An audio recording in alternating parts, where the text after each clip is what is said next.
উঠে দেখি এইরকম বৃষ্টি হয়েছে, বুঝছেন? একসাথে অবস্থা হয়েছে। এই দিকটা দেখি,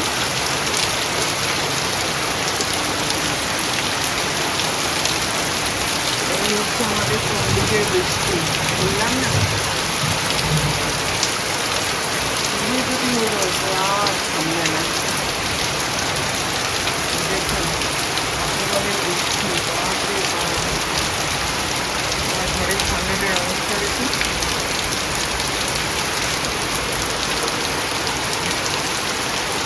দেখছেন?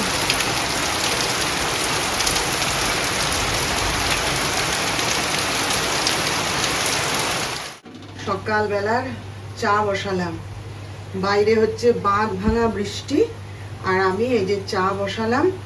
এক কাপ চা খেতে খেতে একটু বৃষ্টিটা দেখব। সকালবেলা উঠে এরকম বৃষ্টি দেখতে খুব ভালো লাগে। আর আমাদের এই উঠোনটা গাছপালা সব ভর্তি, তো বৃষ্টি দেখতে এখানে খুব ভালো লাগে জানেন। কিন্তু আবার এত বৃষ্টি সেই রাত থেকে হয়ে যাচ্ছে, সেটাও আবার আমার কীরকম বুকের মধ্যে ভয় ভয় করে। নিচের তলাটায় থাকি তো, এত বৃষ্টি দেখলে না কিরকম একটা ভয় ভয় লাগে। কিন্তু ওই যে ডাক্তার সাহেব বলছেন এই হচ্ছে বর্ষাকালের বৃষ্টি। বাবা সেই একভাবে কনস্ট্যান্ট হয়ে যাচ্ছে সেই ভোর 4টের থেকে। বাপরে বাপ। চলুন চাটা হয়ে যাক, একটু চা খাই বসে বসে আর বৃষ্টি দেখি। মর্নিং, পূর্বাজ লাইফস্টাইলে সবাইকে স্বাগত জানাচ্ছি। আশা করি আপনারা প্রত্যেকে ভালো আছেন। তো আজকে হচ্ছে গিয়ে মঙ্গলবার, আর এখন বাজে হচ্ছে 11টা কি 11টা 10 হয়ে গেছে। সকাল থেকে প্রচুর টেনশানে ছিলাম, কাকলি বোধহয় আসবে না আজকে, কারণ যে পরিমাণ বৃষ্টি, সে আকাশ ভাঙা বৃষ্টি জানেন। সকালবেলায় উঠে বৃষ্টি দেখে আমার ভয় লেগে গেছে। সেই আমরা টিভিতে দেখি না, সেই বন্যার জলের মতন জল আসছে, সে ঘরদোর ভাসিয়ে নিয়ে চলে যাচ্ছে। আমি বলি সেই রকম হবে নাকি রে বাবা, এত বৃষ্টি, রাস্তাঘাট আমাদের সব ডুবে গেছিলো। হ্যাঁ, মানে সে আমি একবার এ দরজা খুলে দেখি, একবার এ দরজা খুলে দেখি, বারান্দায় জল ঢুকে গেছে, সে সমস্ত পরিষ্কার করলাম। তারপরে বৃষ্টি, ডাক্তার সাহেব তো ওঠেইনি, বলে আমি এখন উঠছি না, বৃষ্টি থামুক তারপরে উঠবো বলে সে তো শুয়েছিল। আর কীরকম একটা যেন ভয় ভয় লাগছিল জানেন তো, এত বৃষ্টি। একবার হয়েছিল বৃষ্টির চোটে আমাদের এই যে নিজেদের যে আমাদের পুকুরটা আছে, সেই পুকুরটা ভর্তি হয়ে বাগান টাগান পুরো জল ভর্তি হয়ে জল এগিয়ে এসেছিলো। আর এদিকের যদুপতির পুকুর আর রাস্তা সব এক হয়ে গেছিলো জানেন। তখন তো এত উঁচু রাস্তা করা ছিল না, তখন সেই পুরনো রাস্তা সব এক হয়ে গেছিলো।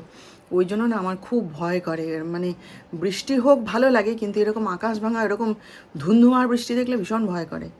তো এই এতক্ষণে একটুখানি থেমেছে, তা থেমেছে, আবার হবে, আকাশ কালো হয়ে আছে একদম। তো যাই হোক, খুব টেনশানে ছিলাম, কাকলি আসবে না। এই জলখাবারটা খেতে খেতে চিন্তা করছি যে আর যদি কাকলি না আসে, এখন আমাকে আবার এই আমার আঙুলটা সবে সারলো, আবার আমাকে তাহলে এখন ওই বাসন টাসন ধুতে হবে, কাজ করতে হবে, নইলে রান্না হবে কি করে। তারপরে এক্ষুনি দেখি কাকলি এসছে, বলে না বৌদি ভিজে গেছিলাম, তাই আবার বাড়ি গিয়ে জামা কাপড় ছেড়ে আবার এসছি। আমি যাক বাবা, তুমি যে এসছো এটাই অনেক। দিয়ে এই একটুখানি চা জলখাবার খেলাম। কেউই আজকে বাড়ির বাইরে যেতে পারেনি, যিশুও আছে আর ডাক্তার সাহেবও আছে। সে তো ছাদে বোধহয় ব্যায়াম করছে। এখন ছাদে শেডটা করা হয়ে গেছে না, খুব সুবিধা সবার। ও গিয়ে ব্যায়াম করছে, আর যিশু তো মুখ হাত ধুতে গেল, বলছে মা আমি আসছি। তো জলখাবার রেডি করে রেখে দিয়েছি, ওই পোহা খেয়েছি, আর কি বানাবো। তো এই আর কি, কদিন ধরে শরীরটা খুব খারাপ জানেন, খুব খারাপ লাগছে। সেই যে দাঁড়ান বল, আজ আমার গোবিন্দকে কীরকম সাজিয়েছি দেখুন। এই যে অনেকদিন বাদে এই জামাটা খুঁজে পেলাম, আমার মনেই ছিল না। আমি বলি আরে, ওই জন্য আজকে এইটা পরিয়ে সাজিয়ে দিয়েছি। আর এই যে আমার ছোট গোপাল, ভাল লাগছে না দেখতে। আজকে আমাদের দুপুরে হচ্ছে খিচুড়ি। খিচুড়ি মানে ডাক্তার সাহেব যখন ঘরে আছেন তখন সেই বানাবে, তা সব জোগাড় যন্ত্র সব করে দিয়ে এলাম। আমি বেগুনিটা ভাজবো বলে দিয়েছি। আমি বলি বেগুনটা তাহলে, বলে না আমি সাইজ করে কেটে দিচ্ছি, সব রেডি করে দিচ্ছি, তুমি ভাজবে। আমি বলি আচ্ছা তাই হবে। যেদিন খিচুড়ি হয় সেদিন ও নিজের হাতে বানায়, বলে আমি বানিয়ে দিচ্ছি দেখো না। তো পেঁয়াজ টেঁয়াজ দিয়ে বানাতে চাইছিল, কিন্তু আজকে তো মঙ্গলবার না, আজকে কি করে হবে। তারপরে প্রথমে আমি বলছিলাম যেমন ভাত করেই দিই, কেন কি খিচুড়িটা খাওয়া হবে কি দিয়ে, পোস্ত নেই, তারপরে ডিম নেই। আমি ভাবছিলাম আমাদের পাড়ার দোকানে সকালবেলায় উঠে যাব, পরে ডাক্তার সাহেব আবার নিয়ে আসবে। তাই এই তো অবস্থা, রাস্তাঘাট এত পিছল হয়ে গেছে না, ওখান দিয়ে যেতে গেলে সব পড়ে যাব, এমন পেছল। তারপরে জল জমে রয়েছে, কে যাবে এখন ওর মধ্যে। তো ওই জন্য আমি বলি ঠিক আছে খিচুড়ি আর বেগুনি হয়ে যাক। আর যিশু তো বেগুনি খাবে না, যিশুকে একটু আলু ভাজা করে দিতে হবে, পাঁপড় আছে, পাঁপড় ভাজা করে দেবো। এই দিয়ে এবেলাটা হয়ে যাক, বৃষ্টি থামলে ও বেলায় তখন দেখা যাবে। তা এইসব জোগাড় যন্তর করে দিয়ে এলাম। তো খিচুড়ি বসিয়েছে, বলে আমি করে দিচ্ছি দেখো না, আমার মতো করে খেয়ে বলবে। ঠিক আছে বানাও, বেগুনিটা আমি করব। এই মাত্র ওই 14 বার আসছে, এটা কোথায় ওটা কোথায় সেটা কোথায় জিজ্ঞেস করছে। তা আজকে তো মঙ্গলবার, আমার সব কিছুই তো আলাদা রাখা থাকে, আপনারা তো দেখেছেন। সেই সব বের করে দিলাম, বলে এগুলোতে রান্না করতে হবে। আমি বলি হ্যাঁ এগুলোতেই করতে হবে। তাই করছে, তো করুক, খিচুড়িটা হয়ে যাক তারপর দেখছি।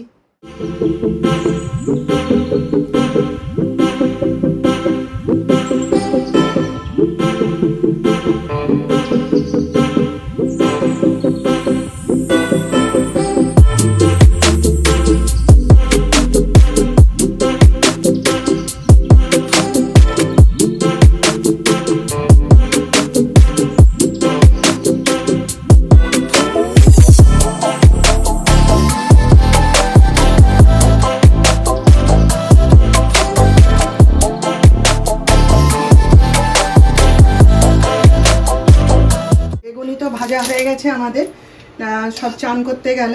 আর কিন্তু আমার যিশু বেগুনি খাবে না, ও বেগুনি খায় না, ওর বেগুনি খেলে না অ্যালার্জি বেরিয়ে যায়। ও যদি বা কখনো খায় তাহলে সে বেগুনির মানে বেগুনটা ফেলে দিয়ে খায় আমার মতো করে। তো সেই জন্যে এই যে একটুখানি ওর জন্য একটু পাঁপড় ভাজা করে দিব। বলছিলাম যে তুই কি আলু ভাজা খাবি, তাহলে আলু ভাজা পাঁপড় ভাজা করে দিচ্ছি। বলে না শুধু পাঁপড় ভাজা হলেই হবে। ওর বাবা বলে ওই দিয়েই খিচুড়ি খেয়ে নেবে। আমি হ্যাঁ ওই দিয়েই খেয়ে নেবে ও। তো একটুখানি পাঁপড় ভেজে দিই, ও খাবে না বেগুনি। আর ডাক্তার সাহেব বলছেন না আমি অত কিছু খাবো না, আমার বেগুনি দিয়েই খাওয়া হয়ে যাবে। তো তাই ভালো।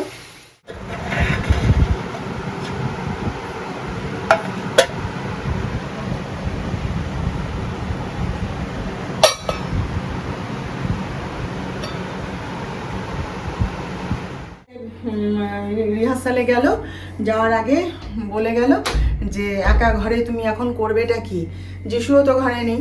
বলে তাড়াতাড়ি বসে বসে গানটাকে প্র্যাকটিস করে নাও, তারপরে আমি এলে আমি প্র্যাকটিস করব তখন। আমি বলি আচ্ছা, বসছি গানটা নিয়ে।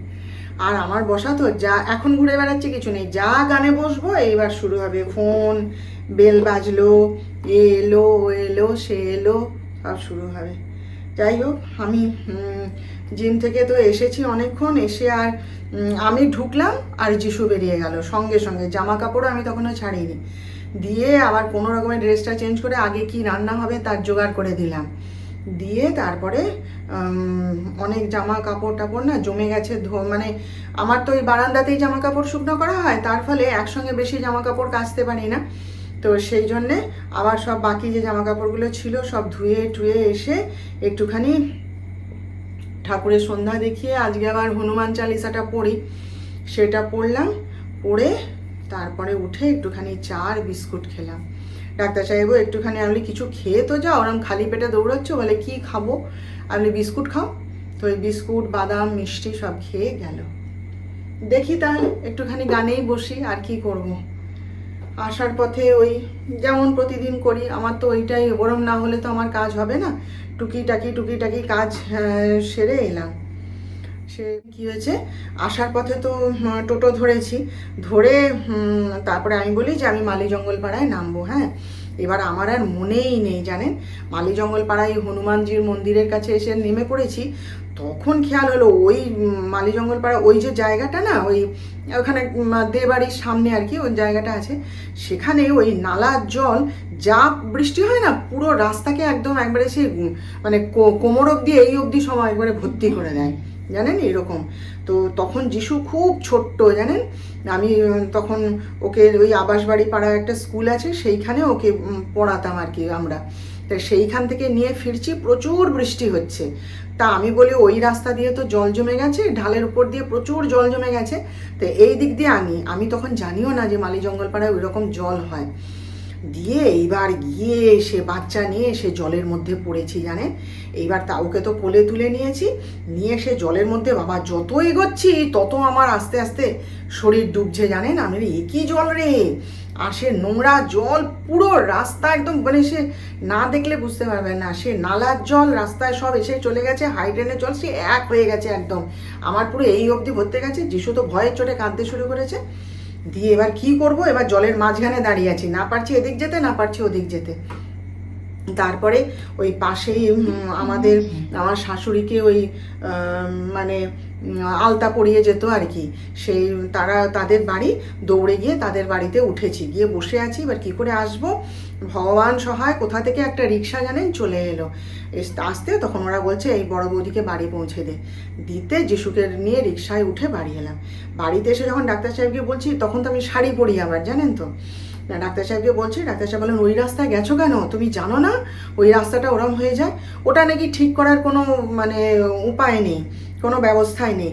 বৃষ্টি এইরকম আজকে যেরকম বৃষ্টি হলো, ওইরকম বৃষ্টি হলেই ব্যাস নালার জল আর রাস্তার জল সব জল একসাথে হয়ে পুরো একদম এই অবধি ভর্তি, সে বিভৎস, না দেখলে আপনারা বিশ্বাস করবেন না। ব্যাস সেই থেকে আমি আর বৃষ্টি হলে ওই রাস্তা মুখও হয়নি। তা আজকে আমার খেয়াল ছিল না, নেমে পড়েই আমি বলি ও দাদা দাঁড়াও, এই রাস্তায় জল যাওয়া যাবে কি না, সামনের জল কি নেমেছে, না হলে তুমি আমাকে ঘুরিয়ে সেদিক দিয়ে পৌঁছে দাও, যা টাকা লাগে আমি দেবো। তখন বলে না না বৌদি, রাস্তার জল সরে গেছে সে পাশে, এই দিকে রাস্তা খালি, সবাই তো যাতায়াত করছে, তুমি যাও। বলতে তখন দেখি হ্যাঁ রাস্তার জলটা একপাশে সরে গেছে, আর ওখানে আবার আমার জায়েরই বাপের বাড়ি, তো ওই বাড়ির পাশ দিয়ে দেখি না জল সরে গেছে, রাস্তা শুকনো, সবাই যাতায়াত করছে। দিয়ে ওইখান দিয়ে এলাম আজকে জানেন, আজ বহু বছর বাদে বৃষ্টি হওয়ার পর ওই রাস্তাটা দিয়ে এলাম জানেন। যাই হোক চলুন একটুখানি গান টান করি, সময় কাটাই, আর কি করব এখন। কণা সন্ধ্যাবেলাতে রুটি আর আলু ভাজা করে দিয়ে গেছে বুঝলেন। আজকে তাড়াহুড়োয় আর কি করব ঠিক করতে পারিনি, আমি ঠিক আছে রুটি আলু ভাজা করে দিয়ে যাক, আর ডিম আনবে ডাক্তার সাহেব, তাহলে একটা করে ডিম ভাজা করে নেবে, নিয়ে খেয়ে নেবে।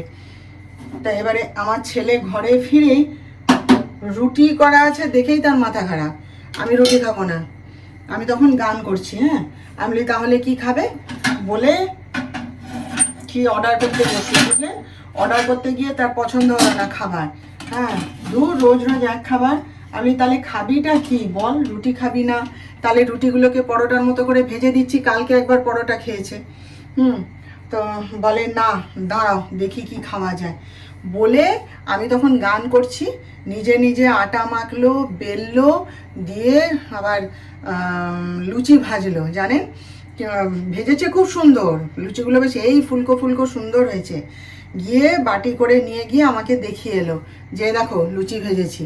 আমি খুব ভালো করেছো, করে লুচি আলু ভাজা আর কালকে সেই যে সবুজ মুগের তরকারি হয়েছিল সেটা আজকে তো আর আমি খাইনি, যেহেতু ওটা পেঁয়াজ রসুনের, আমি তো আর আজকে খাইনি, তো ফ্রিজে রাখাই ছিল, সেটাকে গরম করে নিয়ে উনি খেতে বসলেন।